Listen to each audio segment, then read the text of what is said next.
Tantor Audio presents Tales You Lose by Carol J. Perry. Narrated by C.S.E. Cooney. Chapter 1. It was the first white Christmas I'd seen in a long time. My recent winter holidays had featured lighted boat parades, palm trees, beach volleyball, and lawn flamingos decked out in Santa hats. But New England Christmases were the ones I'd grown up with, and Florida seemed very far away from Salem, Massachusetts. I'd pulled a big wing chair up close to the window overlooking Winter Street, as snow swirled in bright halos around the street lamps, and tree lights cast colorful dots onto wind-sculpted drifts. Snow-muffled church bells rang, calling the faithful to evensong at St. Peter's, just a few blocks away. Orion was stretched out full length on the carpet beside me, tummy up, eyes squeezed shut, a cat smile on his face, large yellow paws clutching a damp purple catnip mouse. I'm Lee Barrett, née Merrily Kowalski. I'm 31, red-haired, Salem-born. I was orphaned early. I married once, and I was widowed young. I lived in Florida for 10 years, and since I returned to Salem a few months back, my Aunt Isabel Russell and I had been sharing the fine old family home on Winter Street, the same house where she raised me after my parents died. I'd been working in television one way or another ever since I graduated from Emerson College. So far, I'd been a weather girl, a home shopping show host, and even a phone-in TV psychic. That last gig, a brief stint at Salem's cable station WICH-TV, was on a show called Nightshades. I dressed up like a gypsy and, in between scary old movies, pretended to read minds, find lost objects, and otherwise know the unknowable. I'd been hired as a last-minute replacement for the previous host, Ariel Constellation, a practicing Salem witch who apparently could really do all that psychic stuff. Unfortunately, I was the one who discovered Ariel's body floating face down in Salem Harbor. Not an auspicious start to a new job. It didn't end well, either. Ariel's killer set a fire that pretty much destroyed the top 2 floors of our house, and if it hadn't been for Orion's timely intervention, Aunt Ibby and I might not have been around to celebrate Christmas. After the unpleasant publicity, Nightshades was canceled, and I was once again unemployed. An inheritance from my parents had left me well enough off financially, so I didn't need to work at all. Being between jobs wasn't a problem. I just prefer being busy. On a positive note, I was sure that when my 60-something ball of energy aunt got through redesigning the entire upstairs and driving contractors and decorators nuts, the upper stories of the house would once again be livable, and we could stop tripping over paint cans, fabric samples, and wallpaper books. I angled the wing chair a little to the right so that I could watch for headlights rounding the corner onto Winter Street. Not just any headlights. I was hoping for a Christmas night visit from a special friend.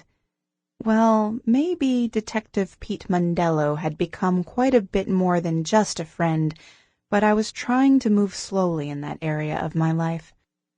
My Aunt Ibby appeared in the doorway, bearing a tray with 2 chintz-patterned cups and a matching teapot. "You and Orion certainly look comfortable. Ready for a spot of tea?" "Sounds good," I said, returning the chair to its original position. I was just enjoying watching the snow. It's been a long time. Too long. She placed the tray on the antique drum table between us and sat in the wing chair facing mine. "And at last you're home for Christmas." She filled our cups with fragrant jasmine tea, and we tapped them together in a toast. "Here's to the end of a strange year," she said, "and let's hope that the next one is a lot less stressful." "Amen," I said. "I'll drink to that." Aunt Ibby smiled and gestured toward the sleeping cat. "Looks as though Orion is enjoying his Christmas mouse." Orion opened one eye and rolled over, still hugging the mouse. "He loves it," I said, "and he seems to have quite a catnip buzz going on."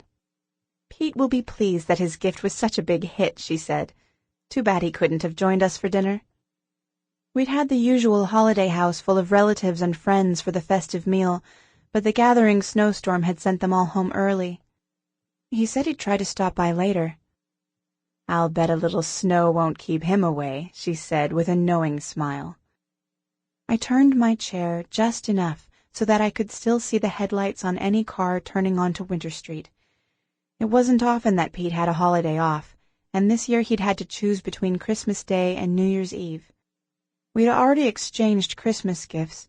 I hadn't wanted to give him anything too personal at this early stage of our relationship, so I decided on a pair of tickets for good seats at an upcoming Bruins hockey game. His gift to me, a vintage brooch with an oval miniature painting of a yellow cat, was pinned to the deep V-neck of my white silk blouse. I wore dark green velvet jeans and had tucked a sprig of holly into random red curls escaping from my attempt at a French twist. "You know, Marilee," Aunt Ibby said, "I have a very good feeling about the new year. The house is coming along beautifully, and the fact that you're going to start January with a good deed for the community is an excellent omen." "An omen?" I laughed. "Maybe you've watched too many episodes of Nightshades." My aunt was a recent, and still pretty skeptical believer in things paranormal. We both had reason to know, though, that some things are just beyond our understanding. Orion was an outstanding example of that. The handsome cat snoozing happily at our feet had once been Ariel Constellation's pet. Some say her familiar. As many folks in Salem will testify, a witch's familiar is far from being an ordinary house cat. She shrugged. "Well, almond or not, your volunteering to help out at the new school will be such a blessing for the students." "I hope so," I said. "I'm looking forward to it." The Tabitha Trumbull Academy of the Arts was due to open at the start of the new year, and I'd been invited to be a volunteer guest instructor.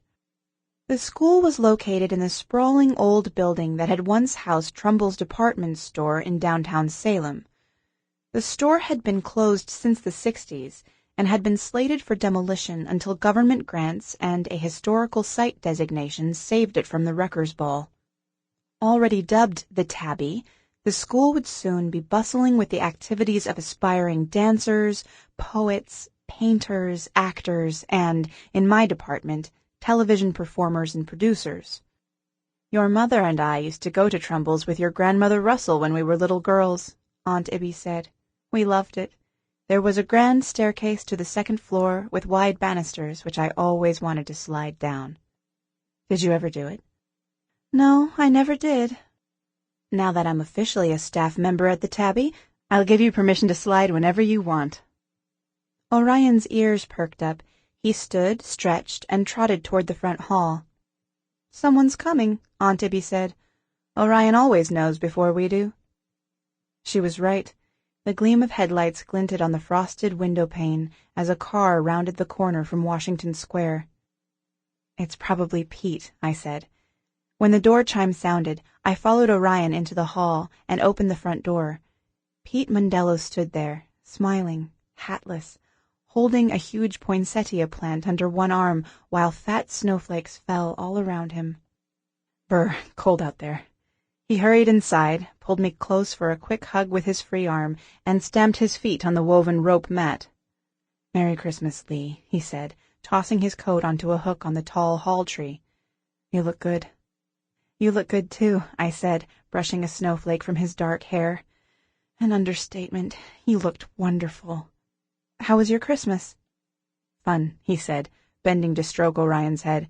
"My sister's kids had a ball opening presents." "So did Orion," I told him.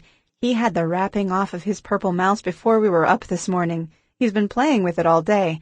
I think he's still a little bit drunk. Come on inside and get warm." Aunt Ibby greeted Pete with a welcoming smile, a "Merry Christmas, Pete," and an offer of pumpkin pie. He patted perfectly flat abs, claiming he'd already eaten too much, wished her a Merry Christmas, and handed her the poinsettia. "Thank you, dear, it's lovely."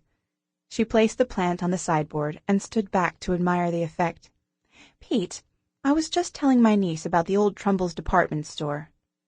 "I've seen pictures of it," he said, "but I've never been inside." It was a beautiful store.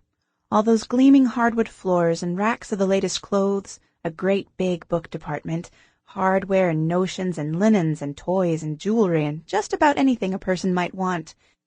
There was a player piano on the mezzanine floor landing, and a man in a tuxedo played the popular tunes all day. But I guess the old stores just couldn't compete with the malls. "I'm sure it looks quite different now," Pete said. "I guess it must," I said. "The school director, Rupert Pennington, says a lot of the old fixtures will be moved out by the time school starts. My classes will be in the old shoe department." "I always got my back-to-school shoes at Trumbull's," my aunt said, reminiscing. "I wonder if the old bentwood chairs are still there. Tonnet, I think." "I've heard the city plans to reuse as much of the furniture and fixtures as they can," I said, "and some of the things will go to auction." My aunt nodded. "Marilee, remember our handyman, Mr. Sullivan?" I did. A big man, probably in his 70s. He was the neighborhood handyman, always available if we needed a fence repaired or a drain unclogged. Aunt Ibby went on. "He and his son were working on taking some of the smaller pieces to a storage locker today." "On Christmas? How do you know that?" "Mrs. Sullivan is one of my Facebook friends. They went to work right after dinner. She's not pleased. She seems concerned about them working there after dark." "I remember being afraid to walk past the Trumbull building at night," I said. "All the kids said it was haunted." "I've heard those stories, too," Pete said. "Something about a lady in white in the upstairs window, strange lights flickering on and off, and a piano playing in the middle of the night. Down at the station they think it's just a trick the Trumbull family used to keep vandals away. I know they could never keep security guards very long." A slight buzzing sound interrupted us, and Pete reached into his pocket for his phone. "Oops, sorry, I'll take this in the hall." When he came back into the room, his expression was serious. "Afraid I have to leave. Something's going on at your new school." "What's wrong?" I asked. "Don't know yet, exactly. Seems your Mr. Sullivan went down into the basement, and his son says he just disappeared. Never came back up the stairs." Chapter 2. "Disappeared? How can that be?" "I wouldn't worry too much," Pete said. "He probably just wandered off someplace when his son wasn't looking. It's a big building." "Mr. Sullivan isn't the wandering type." Aunt Ibby sounded a tiny bit indignant. "Just because a person is over 60 doesn't mean he wanders." "I didn't mean... I'm sure he's safe somewhere." Pete sounded apologetic. "That's what I meant. Gotta go." "He's an old friend of the family, Pete," I said. "I hope he's okay." "Mr. Sullivan was one of the first people to come over to help us after the fire," Aunt Ibby said. "Does Mrs. Sullivan know that he's missing yet?" I wondered aloud. "I'm sure her son must have told her. I'll call you, just as soon as I know anything." I walked Pete to the front door, with Orion tagging along behind, carrying the catnip mouse by one damp and tattered purple ear. Pete shrugged into his coat, then reached into an inside pocket. "Oh, I almost forgot. I have another little gift for you." "Another one? What is it?" "Sorry it's not wrapped," he said, handing me a small book. I read the title and laughed. "The official Nancy Drew handbook. Just what I needed." "I don't want you to fall behind in your studies just because school's out for the holidays." When Pete and I first met, he thought I was just being nosy because I asked so many questions about police work. That was when he'd started comparing me to that famous girl detective. Later, though, when he found out I was really interested, he convinced me to take an online course in criminology. I'd just begun, while Pete was in his 3rd year of the same course, and I'd become more fascinated with his job than ever. "I promise to study," I said with a smile. "Good," Pete replied. "There'll be a quiz later." "I look forward to it." After a quick kiss, he went out into the snowstorm, which was gathering intensity.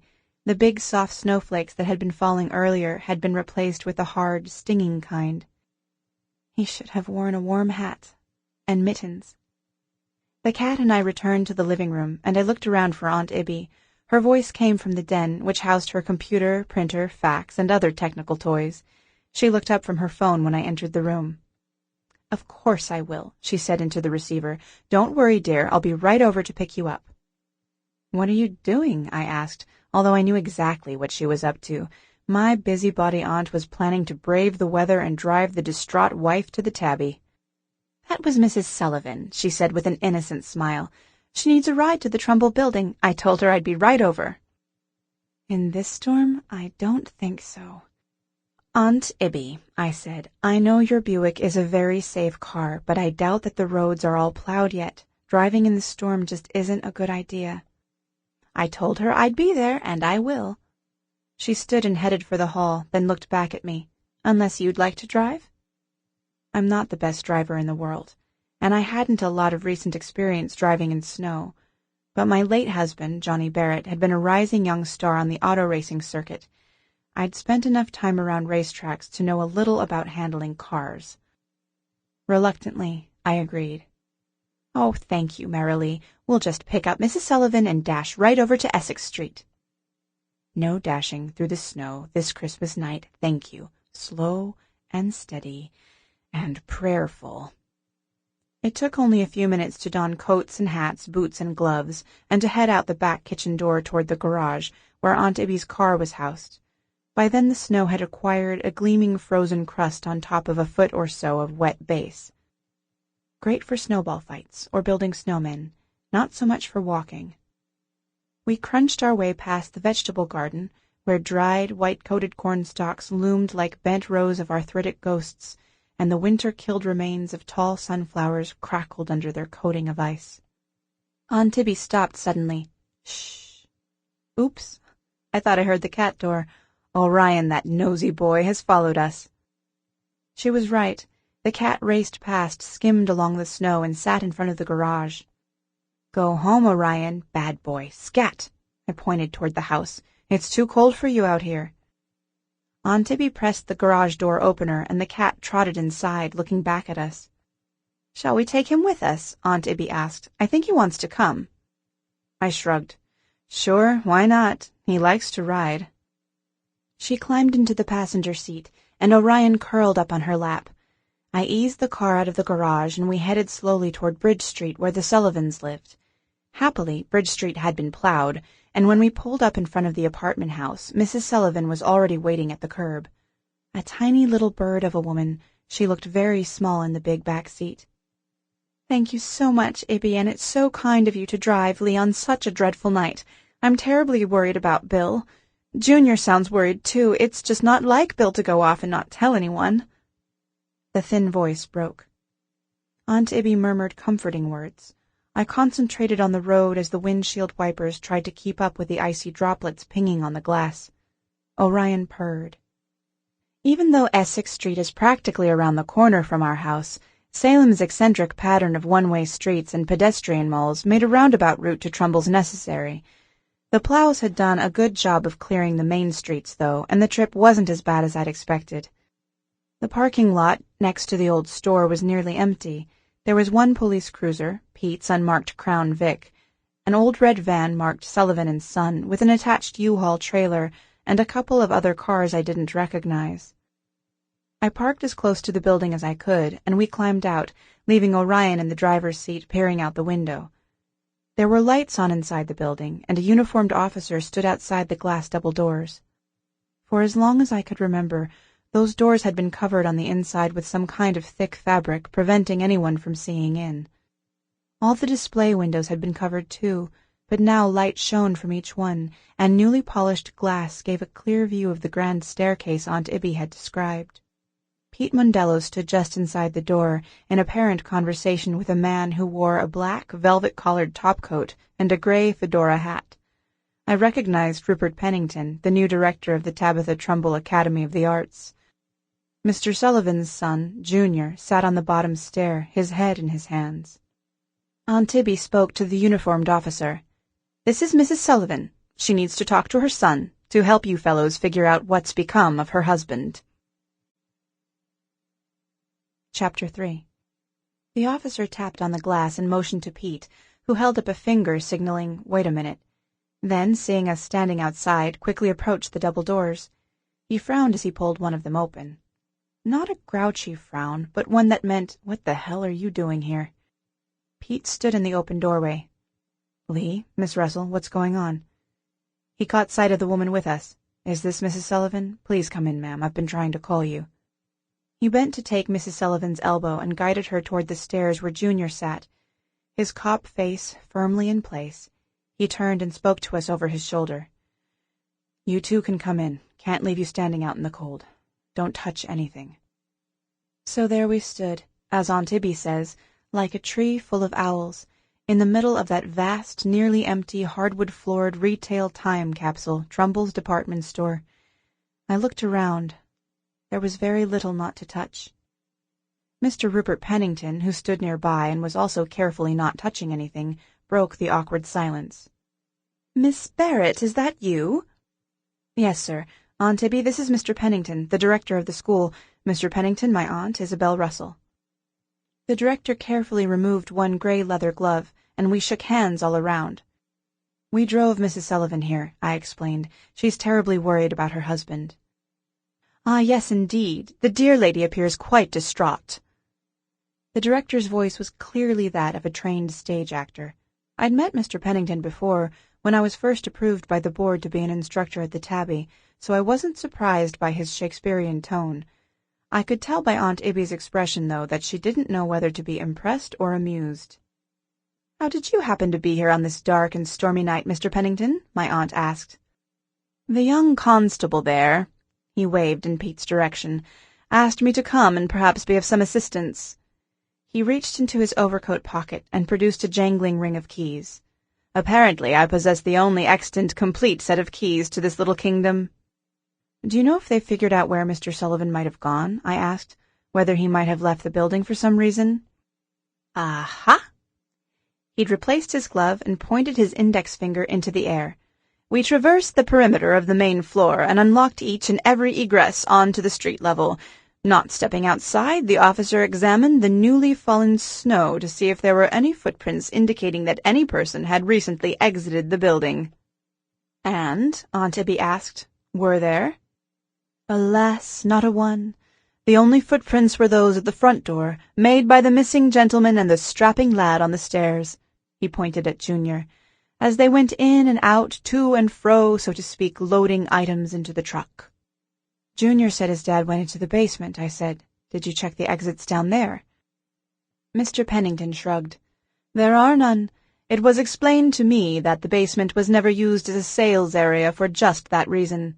No exits. Unsafe in case of fire, you know, so it's just a storage place. The school can't use it for classrooms yet either, but someday, with sufficient funding, we'll make it into a state-of-the-art sound and lighting studio, but for now it's a huge expanse of wasted space." "It's like one of those locked room mysteries," Aunt Ibby said, "as in Colonel Mustard did it in the library with the candlestick. What's down there?" "Mannequins," he said. "Rows of mannequins, men and women, boys and girls, headless torsos, assorted arms, legs, hands, and feet, various heads and other body parts, all naked, of course, but discreetly covered with sheets, each and every one." "That must be a strange sight," Aunt Ibby said. "But isn't the city going to sell the mannequins along with the other old fixtures? Perhaps that's why Bill Sullivan went down there." "Originally that was the plan," he said. "But the costume division of the theater arts department asked if they could have them, and the city agreed." "So we still don't know why he went into the basement," I said. "Maybe he was just curious." "Sorry to keep you people standing here." It was Pete, with a sobbing Mrs. Sullivan at his side. "Lee, maybe you and your aunt could talk to Mrs. Sullivan for a minute to help her calm down." "Well, certainly." My aunt put an arm around the woman's quaking shoulders. "Could you find her a chair, Pete, and maybe a glass of water?" Rupert Pennington, looking distinctly uncomfortable, backed away from Mrs. Sullivan, whose loud sobs were interspersed with hiccups. "I'll get a chair. There are still quite a few in the old shoe department."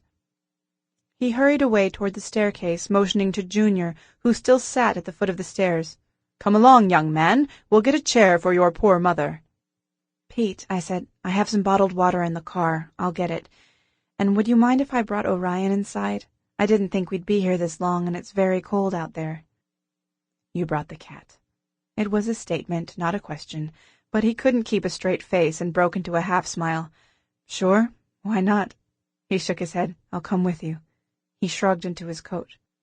A wintry blast of air hit us as soon as we pushed the door open. He took my hand. "Watch it," he said. "This sidewalk is getting slippery." He was right. With unsteady steps and short strides, we approached the Buick. The light from an overhead street lamp showed Orion stretched out along the top of the back seat. His pink nose was pressed against the glass, fogged from his warm, probably catnip-scented breath. I unlocked the door, and Orion, with a happy hopped over into the front seat. Pete, there's a 6-pack of bottled water on the floor in the back. I hope it hasn't frozen. If you'll grab a bottle, I'll carry Orion. Do you always carry water in the car? Yep. Ever since Aunt Ibby got caught in a 3-hour traffic jam on Route 128 on a hot summer day. Makes sense. Pete stuffed the plastic bottle into his coat pocket while I held the big cat against my shoulder with one hand and Pete's steadying arm with the other. Still walking gingerly, we approached the old store. Orion suddenly shifted his position, and I grasped him more tightly. Hang on, boy, I said. We're almost there. Stop wiggling. You won't like it if I drop you into a snowbank. Wow, he said, and poking his head over my shoulder, strained to look up at the roof. Do you think he's looking for the top-floor ghost? Pete teased. You keep telling me he's a witch's cat. Well, he is. He can't help it. I let go of Pete's arm and looked upward, too. Is that where the ghost is supposed to be, on the top floor? So they say. But what town in New England doesn't have a lady in white haunting a house or two? That story must be number 1 on the urban legend list. Crazy, isn't it? Uh-huh, I agreed. Absolutely crazy. I grasped his arm again, a little more tightly. I still don't like walking past this place at night. Even after we were back inside the Tabby, I held Orion in my arms. If a big man like Bill Sullivan could disappear in here, how hard would it be to find a wandering cat? Aunt Ibby and Mrs. Sullivan were each seated in vintage bentwood chairs. Pete handed the water to the no longer sobbing but still sniffling woman, and after a minute, speaking in low tones, led her back toward the stairs. With Orion curled up on my lap, I sat in the vacated chair. Junior Sullivan and Mr. Pennington stood a few feet away, in conversation with a uniformed officer who had come inside and was stamping his feet and blowing on cold, reddened hands. Mrs. Sullivan seems better, I said. What made her start crying so hard? She sounded almost hysterical. They asked her if she and Bill were getting along. She thought they made it sound as though he was running away from her. Well, I guess it's a fair question. Were they? Getting along, I mean? Well, that's what made her cry so, my aunt said. Seems they'd had a little tiff about him leaving home to come here on Christmas Day. Junior's wife was upset about it, too, so the whole family was squabbling the last time she saw him. I don't see a man like Bill running off over a little thing like that. She doesn't either. She's just afraid the police will think so, and they won't seriously try to find him. Don't worry, I said. We'll make sure Pete understands. Make sure I understand what? Pete's voice came from just over my shoulder. Mrs. Sullivan stood silently beside him. Mr. Pennington, the uniformed officer, and Junior moved closer to us, and Mr. Pennington rubbed his gloved hands together.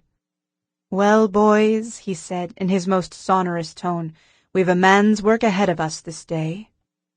Pardon? Asked Pete. Huh? Said Junior. What did he say? Asked the cop. Fort Apache, said Aunt Ibby. Victor McClaglen, 1948. The look the new director of the Tabby bestowed on my aunt was one of pure adoration. Dear lady, Pennington intoned, what an honor to meet a fellow motion picture aficionado. Aunt Ibby gave a polite nod. Not really, just an old reference librarian with a head full of trivia. Mr. Pennington beamed. You are too modest, Miss Russell. Or is it Mrs.? Oh, my God, my boss is hitting on my aunt. Pete cleared his throat. Yes, well, we're going to take a closer look at the basement. Something has turned up that no one bothered to tell us about. His cop-face stare was directed at Mrs. Sullivan. In his hand he held a purple cloth bag, the kind liquor comes in around the holiday season. It bulged with lumpy contents, and clanked slightly when he shook it. This bag is apparently the property of Mr. Sullivan. Your son says it has something to do with a hobby of your husband's. Is that right? The tiny woman seemed to be on the verge of tears again. Oh, dear, I told Bill he should have asked permission, but he said nobody would care if he did. She reached for the bag. Did you find it down there, in the basement? Junior went to his mother's side. It's okay, Ma, he said. I told them already. I told them what Dad was doing. Bill Sullivan doing something shady? Mrs. Sullivan, Pete said, handing the bag to the uniformed officer. We'll hold on to this for the time being. You and your son may as well go home while we keep looking for your husband. We'll do one more sweep of the building tonight. If you think of... Sample complete. Ready to continue?